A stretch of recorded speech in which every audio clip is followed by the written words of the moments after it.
Good morning, ladies and gentlemen. Thank you for tuning in to another episode of Mogul Motivation. Welcome back. I'm happy that you are here. This is episode 355. And I said a lot of times on this podcast, I've been doing an episode every single week since January 14, 2016. And, a lot of people ask me, Twiz, how do you stay motivated? How do you stay focused? How do you keep that consistency with this podcast? And, to be honest, it's pretty easy for me. I'm not gonna lie to you, because I find motivation in many different places. I find motivation sometimes from watching TV, something I may see on TV. I find motivation from something I may witness in everyday life. I find motivation from my own life, which is the biggest well of inspiration on this podcast that I use for these allegories and anecdotes. But in many times, I find motivation and inspiration from my friends. Nicole has inspired a lot of these Mogul Motivation episodes. But recently, two of my friends really resonated with me big time. And the interactions and content that they created is what inspired this particular episode that I'm giving you today, that I'm bringing to you today. Whatever day you may be listening to this podcast episode on. This podcast episode was inspired by two friends in particular. And I'm going to name drop them because I feel like they deserve for their names to be heard. The first one was a fraternity brother of mine, Brother Westbrook. Brother Westbrook, he called me about a month ago. And, we was just talking, and then he asked me, how you been, Twiz? That's what he asked me. And after he asked me that question, I proceeded to list off a lot of things that I've been trying to do, a lot of things I've been trying to accomplish in my career life, in this entrepreneurship journey. I just began to just go on not a rant, but just a list of speaking about the things I wanted to accomplish. And that went on for about a good 2 or 3 minutes. And when I finished, he just chuckled. He was like, that's good, Q, but I asked you how you been. I didn't ask what you're doing. And that slapped me in the face. Not in a bad way, but it really, in that moment, it showed me that even subconsciously, when I'm not trying to be that way, my business, my goals become my identity.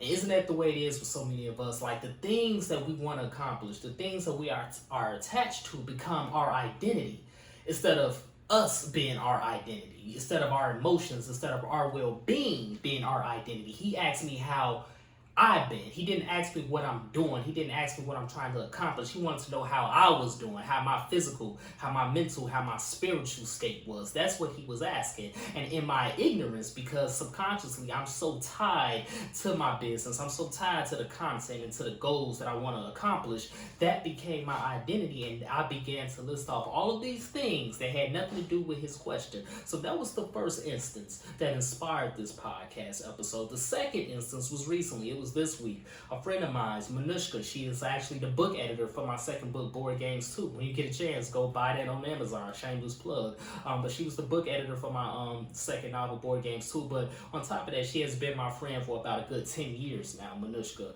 At her church, Berean Church of Baton Rouge, she has started a devotional series called Manna Mondays, and I have included the link to this direct episode that I'm referencing to in the description of my podcast episode, so you can go listen to it in your free time. But she started a devotional series at her church called Manna Mondays, and this week she spoke from Genesis. I forget what chapter, but again, the link is in the bio, in the description.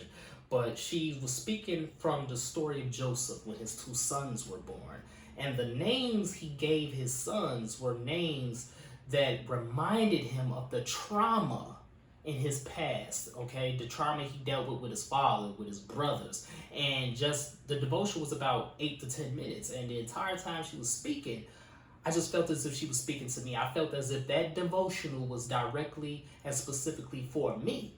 So just like the conversation I had with Brother Westbrook, this devotional series from Manushka really slapped me in the face. And again, not in a bad way, but it slapped me in the face in a way where I gotta really look at myself, and I gotta really tell myself that everything that I'm doing, everything I have done, everything that I'm trying to do does not compensate for the trauma that I'm trying to overcome. It does not compensate for the things that I'm wishing for. I need to be more present in the moment. So many of us, we're so scarred from our past. We're so obsessed with the future that we fail to be present in this moment right now, because if we believe it or not, this moment is all we have. We cannot change the past. We can change the future, but the future is still yet to come. So right now, all we have, ladies and gentlemen, is the present. I know you're building your business. I know you want it. I know you want to be successful so bad. I know you want to get over that hump. I know you want to buy this house. I know you want to get that car. I know you want to get that brick and mortar. I know you want to make that $1 million. I know all of these things you want to do, but let me tell you something. No matter what, that's not going to compensate for the trauma and the pain that you have experienced or that you are experiencing right now. $1 million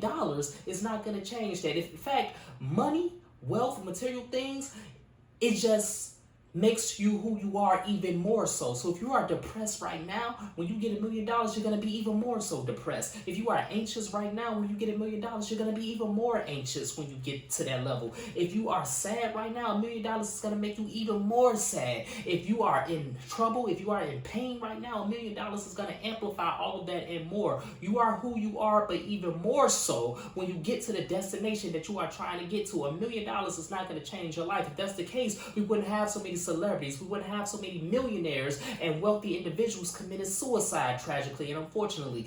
That is not going to change your life. But what will change your life is you changing your life. And how do you change your life? It depends on what you are going through. There is not one right answer to fit all sizes here, ladies and gentlemen. But you have the power in this present moment to live. You are scarred from the past. I'm scarred from my past. You are obsessed with your future. I'm obsessed with my future. But right now, we have this present moment. And in this present moment, it is our duty to live. We owe ourselves to live. You are entitled to compensation. And the compensation you need to give yourself is give yourself compassion. The compensation you need to give yourself is freedom. The compensation you need to give yourself is joy. The compensation you need to give yourself is grace and mercy. You need to give that to yourself. We know you're building this business. We know you're going after your dreams. We know you are trying to get from A to B to Z. We know that. But you are not going to get there. And even if you get there, it's not going to change nothing if you do not change yourself. Go to therapy. There's no shame in therapy. Fellowship with people with like-minded individuals. If you have to do whatever you have to do, do it. Be around those who believe in you. Continue to pour into yourself. Continue to clap for yourself. Just like we talked about on the previous episode, participation trophies. Continue to pour into yourself. Continue to put yourself in environments that are going to repair you, heal you, and build you up from the broken pieces that you are in right now. Okay, we all come from ashes, but that does not mean we have to stay in those ashes. We ash advance. That's another Mogul Motivation episode. When you get a chance, go listen to that. Ash advancement. We advance no matter what in our lives. We have to take care of ourselves. In the whirlwind of this entrepreneurship journey, in the whirlwind of our career lives, in the whirlwind of our personal lives, in the whirlwind of our family lives, we still have to take care of ourselves. Our identity should not be directly attached to what we are trying to do. Our identity should not be attached to anybody else. Whether you're a parent, it should not be attached to your parents, your children, your family members. It should not be attached to nobody else but yourself, because you came into this world alone and you are going to leave this world alone, and you cannot bless others unless you bless yourself in the first place. Continue to take care of yourself, ladies and gentlemen. When you get that $1 million, when you get that house, when you get that car, you're going to be grateful, and it's going to make you what you are, but even more so. So like I said, if you're depressed, you're going to be depressed with $1 million, even more so. But if you are compassionate, you're going to be even more compassionate with $1 million. If you are grateful, you are going to be even more grateful with $1 million. If you are a good person, you're going to be a better person with $1 million. Money is not going to change you. It's just going to amplify who you already are even more so. Success is not going to change you. It's just going to amplify who you are, but even more so. Take care of yourself. Do the work. Get healed on this entrepreneurship journey, because it's ugly. It's going to bruise you. It's going to batter you. It's going to hurt you. It's going to scar you. And you probably are already all those things right now due to family, due to friends, and due to the past, due to heartbreak. But in this present moment, ask yourself, how are you doing? Don't ask yourself what you're trying to do. Don't ask yourself what you're trying to accomplish. Ask yourself, how are you doing? And when you honestly answer that question for you, remind yourself that no amount of success, no amount of money, no amount of material things is going to compensate for how you feel. The only way you can compensate for how you feel is if you live in this present moment right now and take care of yourself. You are entitled to compensation, and that compensation is not what you think it is. That compensation is you healing yourself. That compensation is you taking care of yourself. That compensation is you being there for you. You're there for your customers. You're there for your clients. You're there for your community. You're there for your family. You're there for your friends. And these are great things. But when are you going to be there for you? You cannot manifest optimistic goals using love if you don't love yourself first and foremost. So that's my message this morning, ladies and gentlemen. Let's continue to work. Let's continue to imagine reality. Remember, compensation does not come in the form of money, material things. Compensation does not come in the form of things that you can touch. Compensation comes in the form of your mental health, your physical health, your spiritual health. That's where that compensation comes. That's where you do the work. That's where you're going to be healed from your past. That's where you're going to reel back from that obsession over your future. That's where you are going to be able to live in the moment, appreciate yourself, love yourself, and then when you get to where you want to be, it's going to be even more sweeter, even more joyful. If this podcast has benefited you in any way, shape, or form, I ask for two things as always. Number one, leave a 5-star review. And number two, pass it on to a friend as well. And I'm sweating right now because it is hot as hell here in Chicago, but we're going to persevere anyway.